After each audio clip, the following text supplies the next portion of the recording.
Hey, it's Ryan from Ryonet, and today we're going to show you how to assemble the silver press. So you're probably so excited because you got this awesome piece of equipment and it's sitting completely enclosed in boxes right now. So we're going to go through the entire process. It is very important to, not like me, just don't review this information. You do want to review this so you know how to correctly put this press together, because if you don't know how to do that, it's going to be a pain in the butt. So watch this video to understand how to put the silver press together. Starting with the boxes, now let's go for it. As we're getting ready to assemble our silver press, we wanted to point out that the silver presses come with a complete toolkit. So if you don't have any tools or professional wrenches around the house, you don't need them. Basically, we have two double-sided wrenches right here to put and assemble and adjust the silver press. We have a 9/16 and 1/2, and then we also have two 7/16 wrenches right here that you're going to use for assembling the shock. So these are great if you don't have tools. You can definitely keep them around, keep them attached underneath your silver press or something. You know, you always are losing wrenches, and it's a great thing to have, not only now as you're setting up, but in the future if you don't want to invest in some professional ratcheting wrenches. A knife's nice to cut into the boxes, take some of the wrapping off, so just a razor blade, some type of scissors. A hammer. If you're using the larger silver presses, you probably don't need to put these to put together the smaller silver presses, but maybe the 6-color press, the 2-station presses, a hammer, and then a screwdriver. Now this is an electric screwdriver to just screw the press down to a table. It does need to be anchored down into a table or a bench. You can use a manual screwdriver, but this is ideal. Now let's go for it. So we're actually going to start. This is the head and then the base. This is a 4-color 1-station press, and this would be the same way you put together a 2-color 1-station press. The 1-color 1-station press is much easier than this, so we're going to do another video if you have a 2-station press. I'll review to that video, but let's start with this 1-station press format. Now, this is the base, and we're going to go ahead and open it up. You do need a very sturdy table to put this in. So you do want to be careful when you're opening it up if it does come with staples, and we do recommend saving your boxes if at all possible. Because if you save your boxes, if you ever want to do an upgrade or sell your equipment, then if you save your boxes, you have something to ship them back in. So be careful with these staples because they are a little sharp if your press does come stapled. Now, once that's opened up, we're going to go ahead and take that and take it out of the box. Now, today we're going to be using the Silver Press cart, which is an awesome tool if you haven't heard of it. A lot of people ask, hey, what do I actually put this press on? Well, the Silver Press cart is not only a cart that has, a locking caster, so it's easily to move around, but has 20 screens underneath it. So it's great for not only putting your press on, but also storing screens and being most effective with space usage. So that's a nice Silver Press base. Also in this box, which we'll use later, it has the platen and your instruction set. So once again, read those instructions. Don't just throw them away. So that's your instruction set, and then it also has your anchoring screws, which come in a little bag. So you're going to want to line your up. We're going to take this platen and put it to the side later, and let's go ahead and clear this table so we can line this press up. Okay, so the next step is to actually anchor it down to the table. So move this table. This is, once again, we're anchoring it to the Silver Press cart, which has screen racks underneath it, but you can anchor it down to any table or bench as long as it's a sturdy surface. Now, when you're actually out here printing on it, you are going to be putting some weight down. So it does need to be anchored down, and you don't want to put it on a floppy table. We actually have our anchoring screws that come with the press. Also, we wanted to note that you wanted about 4 to 6 inches in from the edge of the table. You don't want to put it necessarily on all the way end of the table, and you don't want to put it so it's all the way up here, because then it's going to be hard for you to put your shirt on. So you want to put it about 6 inches forward, and then obviously you're going to want to measure from the edge of your table to make sure it's square and centered. So we've already done that. We've hashed out where we need to put this. Now we're just going to take our screwdriver, using the screws, and just anchor this. If you don't have an electronic screwdriver or electric screwdriver, you can use a manual screwdriver, but it's going to take a long time. This is just really quick and easy. These presses anchor down nicely with these small screws, and easy to move too. So if you do ever need to move it, it's easy to do so.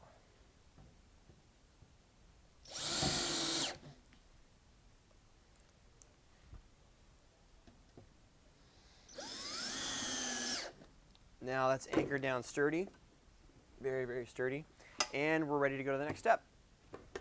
First thing we're going to do is take everything out of the box. We do want to save our paper materials in case there's a problem where we have to send the press back. All the arms and head assemblies come packaged like this. They are heavy, So if you're not very strong, you might want some help pulling that out. And then you have your center plate and hardware, which is in a separate box right here. So you want to take all that out, put this back into the box, and then if you can, if you have the space for it, save the box.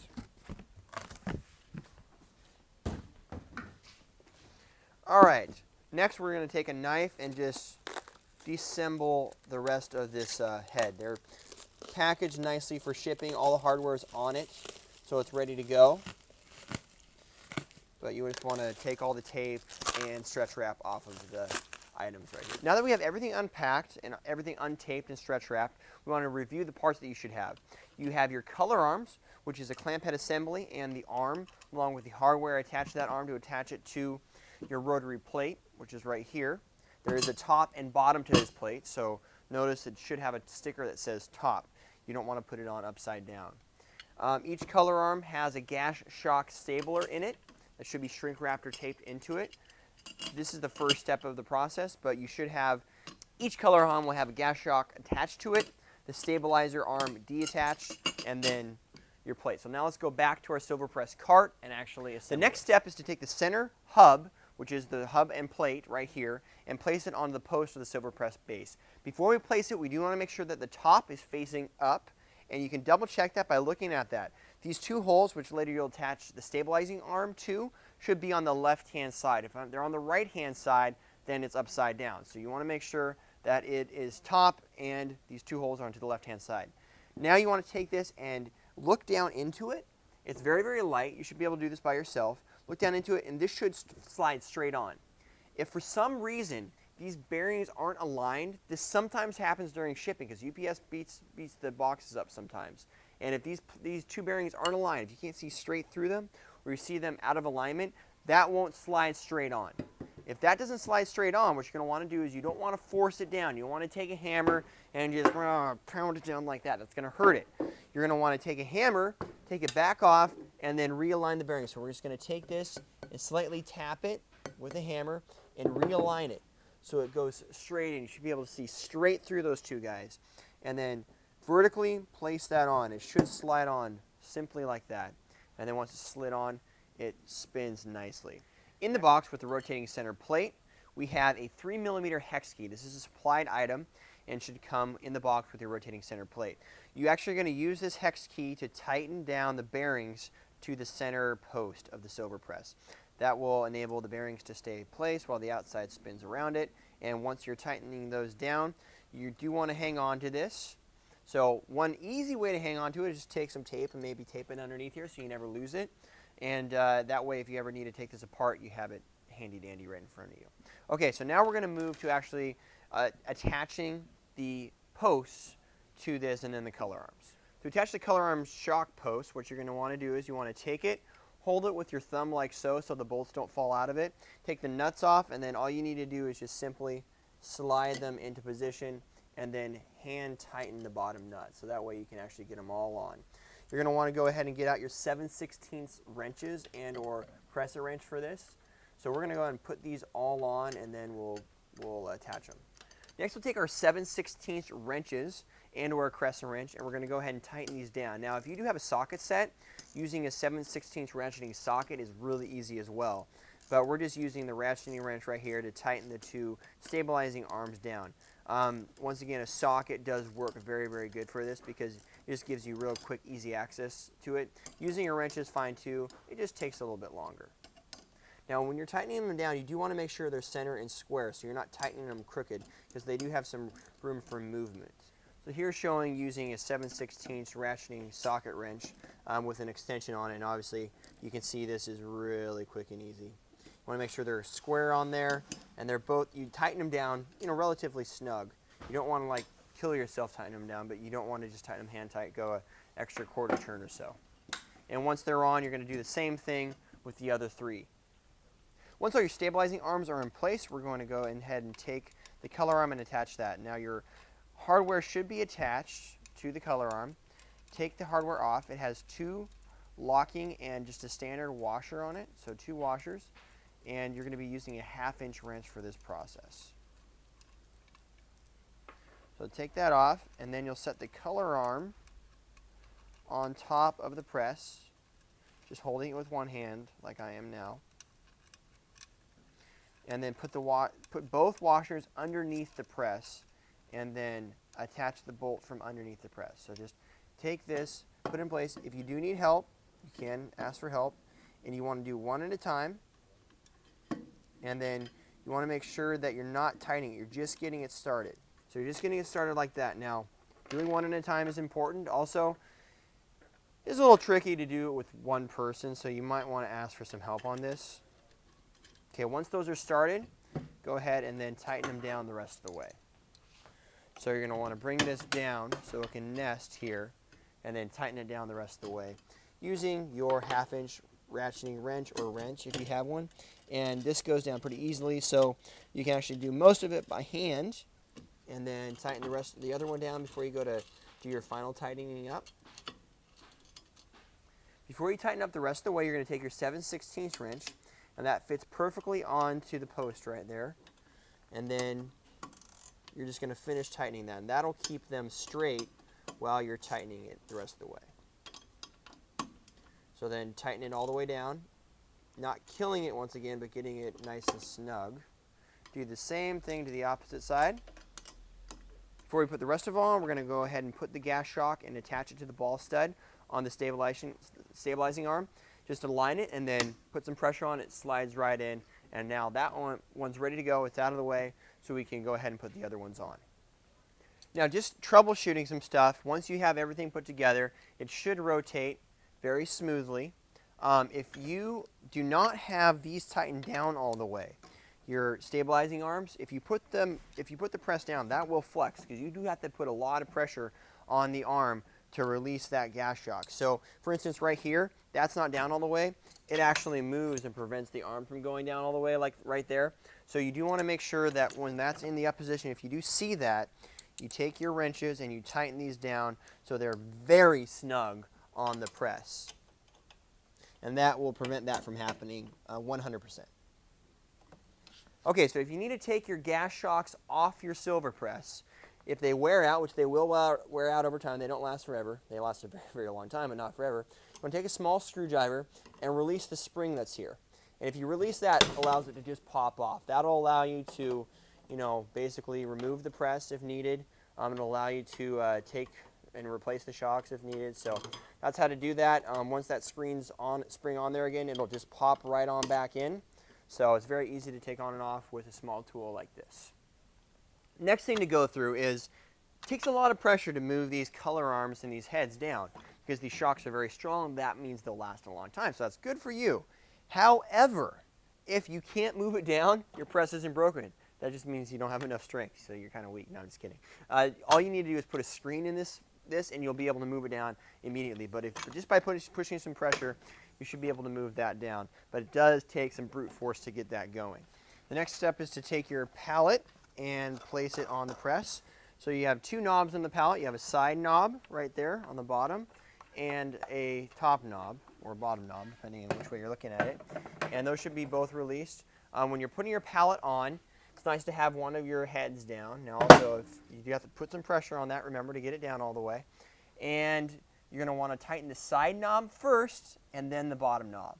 And you don't want to really wrench on these things. It doesn't need a lot of pressure for them to tighten. So finger tighten, then another quarter of it, like just 1/8 of a turn. So that'll stabilize the pallet into printing position. Now you can move that up and down depending on where your image needs to go, and that's done during the setup. Well, now our press is completely set up.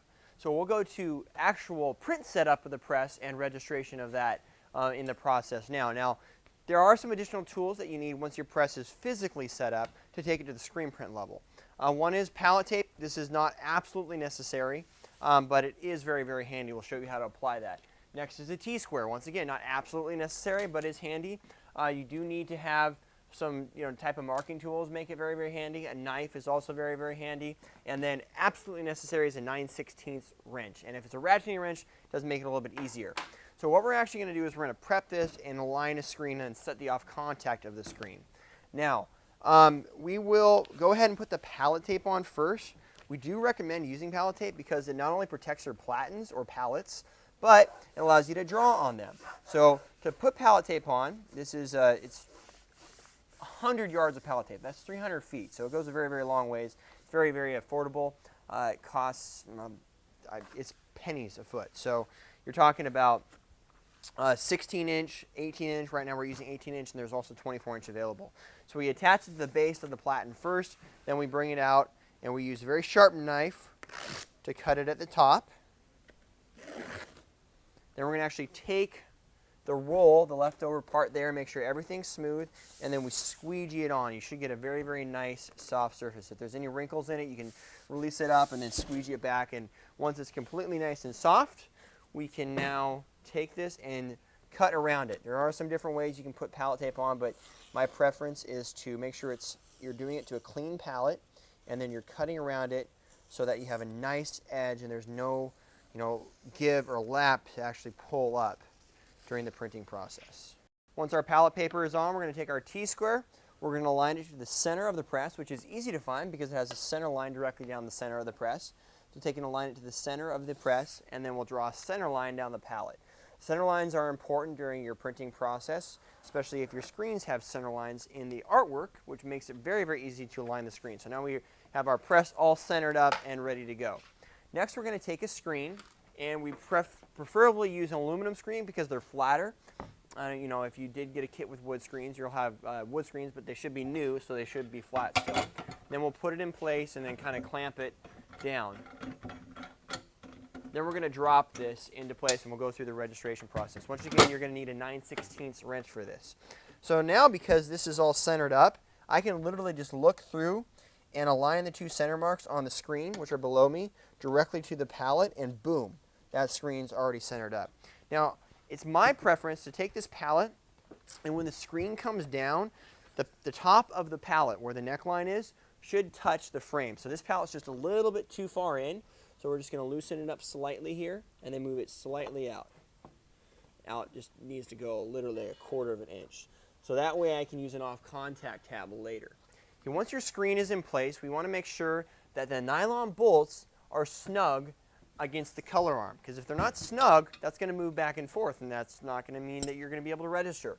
So you're going to take your wrench, and you're going to go ahead and adjust these. So you want to move them towards the color arm so they're snug. You don't want to make them too tight so this can't go down. You want to make them snug so you feel a little resistance as the color arm goes down. This takes 2 wrenches to do this because there's a locking bolt and there's an outside bolt that actually moves the bolt of the nylon bolt. The locking nut needs to be counter-sunk, counter-tightened against it. Otherwise, this will back out, and then you're going to have registration issues. So you take your second wrench while you're holding this, and then, so 1 wrench on the outside, 1 wrench on the inside, and then countersink that once it's tight. Countersink it so it's nice and tight, and then that will make sure that that stays and doesn't back out. So you want to do that on both sides so that this goes down and it's nice and snug and it does not move back and forth. Next, we're going to take the same wrenches and we'll be adjusting and setting up this press. Now to do this, we're going to use an off-contact plate. That'll allow us to adjust everything at once. There are 2 different adjustments. You have your tilt adjustment, which allows the screen to go like this. This is that side adjustment on the side of the color arm right here. And you have your off-contact adjustment. So the off-contact adjustment is on the back of the clamp head. It's right there. That'll make the screen move up and down. Tilt adjustment right here makes the screen go like this. Now, you do need only 1 wrench to adjust the tilt adjustment. You'll see it has a clip here that holds these bolts in place. Also, it's the same deal on the back of the off-contact adjustment. So I'm not going to show anything on this side. We're going to go ahead and move this around so that we can show adjusting this. Now, the goal is to get everything loosened up all the way so the screen can move freely. So we're going to set our off-contact plate down. It can be anything rigid. We're using cardboard cut from the box the silver press came in itself. You can also use something like wood. Now the thickness of this is going to be the thickness of your off-contact. So if you want a thick off-contact, you want to use a thick board. And I'd recommend having a couple different sizes of these available in your shop. So now we're going to take our 1/2-inch wrench and we're going to loosen both the off-contact adjustment and the tilt adjustment. So we're going to loosen that to allow the screen to move freely. So now we got that loosened up, and then we have our 2 tilt adjustments, which we'll loosen up. Now sometimes once this is all set up, you don't have to loosen the bottom tilt adjustment, but getting it set up for the first time, I'd recommend loosening both adjustments all the way up here. You can see what I'm doing right there. So that allows the screen to move both that way and then up and down. So we want to get it all centered up, bring the screen up on top, make sure that's pressed all the way down. So you want to take your arm and tap it down so it's pressed all the way down into the gate. You also don't want to mess with the nut that's in the middle of the gate. That's a bad idea. You don't need to do that. So press that all the way down, then take your screen and flatten it down on the outside. That'll center everything up. Now, once it's centered up, we simply tighten everything back up.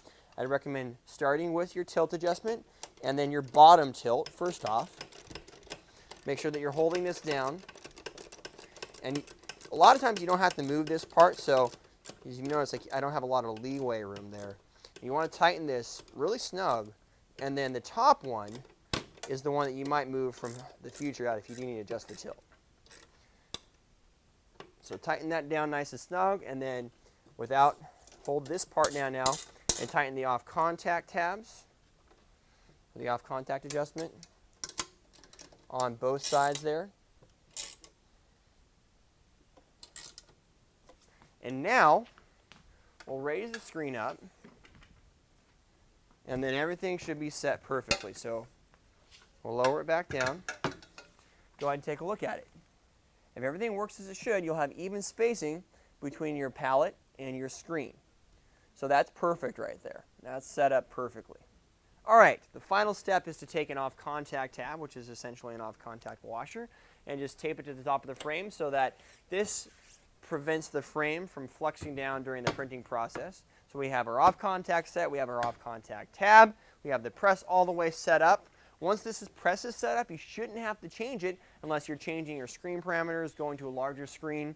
When you start moving this pallet up and down on the press arm, on the pallet arm, you might have to change and readjust it. Once again, you never want to touch this, and these will loosen over time. So you do want to make sure that you're keeping an eye on them. They take a long time to loosen. I mean, I'm talking thousands of prints you're going to print with this press before you have to readjust these nylon bolts. But they're nylon bolts, not metal bearings or metal bolts, to prevent the integrity of the arm right here. You'll get some, wear marks there, but it won't actually rub into the metal. Now let's assemble the 4x2 arm assembly. If you have a 6x2 press, it's the exact same thing. So you're going to notice it's going to come in a box about this size. The 6x2 box is just a little bit longer. And we're going to open it up from the end that has the staples in it, or the end that's easier to access. And then we're just going to pull the entire assembly out. Once you pull the entire assembly out, you're going to need to cut some of the saran wrap and packaging out around it. So you'll just use your blade to do so. And then we'll go to the assembly of it. So now we've got the two arm assembly out of the box. We wanted to show you guys the toolkit that comes with it. This should come with everything that you need to put this assembly together, including the Allen key. So let's go ahead and take the bolts off the end, the nuts off the end of these bolts, so that we can start assembling this press. Let's do a quick assembly before we put it together. We have two station arms with the registration gates. We have our center hub. We're going to have two shim plates that you're going to use to put the hub and the registration gates together. Then we have 8 bolts. These are Allen bolts with 2 washers and a nut on the end. And then we have a spacer, which we'll show you using this later. To put this together, you do need a 1/2-inch wrench, so you can use a ratcheting wrench, a socket wrench, or the simple wrench that comes with the silver press, and you might need a hammer. We'll show you using that later. Okay, let's start sliding these in. Now, as you're putting the center hub in, you need to make sure that the locator pins that you see right here match up with the locator holes and the line. There's only a line on one side of the center hub that faces up. So we'll put one side in first, then we'll kind of flip it on its side because this is going to extend out, and then we'll put the other side in second. Once you have both sides in, we're going to go ahead and flip it upside down. As you flip it upside down, you can start to align the holes by eye. You don't actually put in any bolts, but this is now where you put in the shim plate. What the shim plate does is it ensures that everything's nice and snug once it gets in. This shim plate might need the use of a hammer, so you might need to hammer that in a little bit depending on how snug it is. As you can see me right here, if I'm just moving it around and loosening it up, I don't need the hammer. And the shim plate's really nice because it has a bent area that should bring you to about the right adjustment so that all the holes align. Now, I can just look down and simply see through the holes. And once I see the align, I'm going to start putting my bolts through. We're going to put the bolt through so that the Allen wrench side is down below us. And then we're going to put a nut on with a washer in between, of course. Now, we're not going to tighten these up all the way. We're just going to hand tighten them so that we can do the pin alignment after the fact. So we're going to do one side first, and then we're going to move over and do that side. All right, we have both sides put on. We have our shim plate in, of course, and everything's hand tightened. Then we're going to flip this guy over again, and this is when you're actually going to tap in your locator pins. So they should be fairly aligned right now, and you're just going to take a hammer and just tap them in. Now, you do have to put some force on these things, so you don't want to be shy. You can be a little bit careful so you don't dent your press up.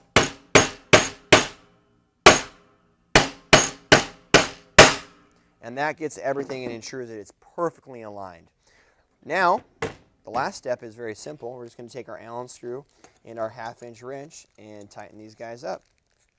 Now, keep in mind when you're tightening these down, you want to make sure they're tight, but you don't want to over-torque them. And by over-torquing them, we mean like forcing them past the point of tightness. When you start bending this Allen wrench because you're pushing so hard on it, that's not good. So you want to tighten them down snug, but not too tight. They are locking, so they won't move after they're tightened. So we've taken this out of the box, and we actually have instructions that come with this. Now, we definitely recommend keeping these instructions because it shows not only how to put it together, but the entire assembly. And if you ever need to disassemble this for future reference, we want to keep that, so put it in your files. Now, we can choose to screw this down, but we're not going to screw it down right now, even though it's very easy to screw down and ready to go. Now, this is going to slide on. This 2-station assembly is going to slide on straight onto the post.